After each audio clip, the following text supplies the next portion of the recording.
मनीष जायसवाल जी के पुत्र करण जायसवाल जी erectile bond लेकर के मेरा बेटा जो है दिया, उसको जेल भेज देना चाहिए। पूरे देश में लोकसभा चुनाव को लेकर गहमागहमी जारी है। कई आरोप प्रत्यारोप के दौर भी पार्टी के लोग एक दूसरे पे लगा रहे हैं। कुछ दिन पूर्व बरही से विधायक उमाशंकर अकेला ने सदर विधायक मनीष जायसवाल के बेटे करण जायसवाल पर आरोप लगाया था कि उन्होंने कुछ दिन पूर्व 4.5 करोड़ का इलेक्ट्रोल बॉन्ड खरीदा है। इसी के बदले उन्हें टिकट मिला है। उन्होंने आरोप लगाते हुए उनकी गिरफ्तारी की भी मांग की थी। उन्होंने यह आरोप इंडिया गठबंधन के यशवंत सिन्हा के आवास पर हुए प्रेस वार्ता के दौरान लगाया था। बरी विधायक उमाशंकर अकेला के इस आरोप का जवाब हजारीबाग संसदीय सीट से बीजेपी के प्रत्याशी मनीष जायसवाल ने दिया है। उन्होंने यह पूछा है कि क्या सम्मानित विधायक को कानून का ज्ञान नहीं है? क्या इलेक्ट्रोल बंद खरीदना गैर कानूनी है? साथ ही साथ उन्होंने यह भी कहा कि यह इलेक्ट्रॉन बंद 2021 में खरीदा गया था, तो क्या 2021 में टिकट का बंटवारा किया जा रहा था? उन्होंने बरही विधायक के सारे आरोप को बिना उनके नाम लिए निराधार बतलाया है। अब देखना यह लाजमी होगा कि इलेक्ट्रोल बाउंड पर छिड़े इस जंग में आगे क्या कुछ होता है। चुनावी समय में और क्या क्या आरोप प्रत्यारोप के दौर चलते हैं, उनके क्या जवाब निकलकर सामने आते हैं। जिंदगी बात मैं 20 से जब तक 5 मई जब तक रिजल्ट नहीं था अकेला ज्यादा बैठने वाला। ये मामला है, पढ़ देता हूँ। भारतीय जनता पार्टी के प्रत्याशी मनीष जायसवाल जी के पुत्र करण जायसवाल जी JKD लीकर के डायरेक्टर हैं।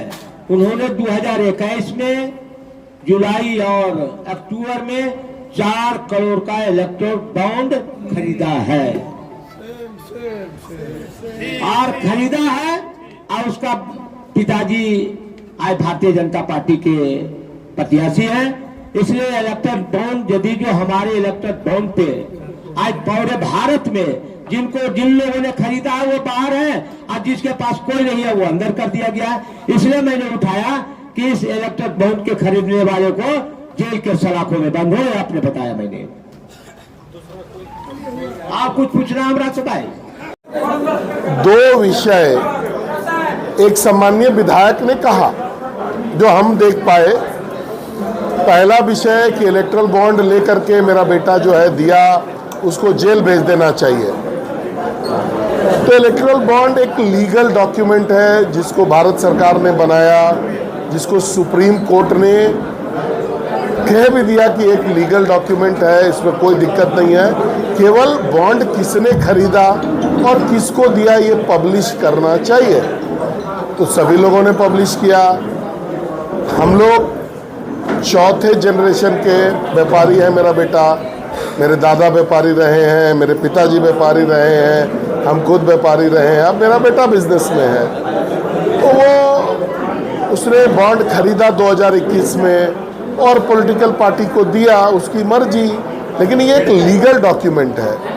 अब यहाँ सवाल उठता है कि क्या जिस माननीय विधायक ने इस बात को उठाया, क्या उनको कानून का ज्ञान नहीं है क्या? ये विषय है जो कि आपको पूछना चाहिए। दूसरा आरोप लगा कि टिकट खरीदने के लिए हम लोगों ने बॉन्ड दिया।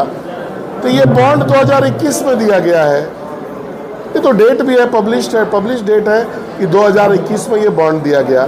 तो 2021 में ये बॉन्ड कौन सा टिकट खरीदने के लिए दिया गया? आज लोकसभा का चुनाव तो 2024 में हो रहा है। ये सिंपल है कि इनके पास कोई मुद्दा नहीं है, कोई विषय नहीं है। तो जो कानूनी चीज़ों को, जो चीज़ बिल्कुल सीधा स्पष्ट है, बिजनेसमैन है, उसने दिया, अपने जो भी इंटरेस्ट का पॉलिटिकल पार्टी है उसको दिया और अपने लेजिटिमेट इनकम से दिया, जिसका प्रमाण उसके बैलेंस शीट में भी है। तो इसमें तो कोई विषय नहीं बनता है।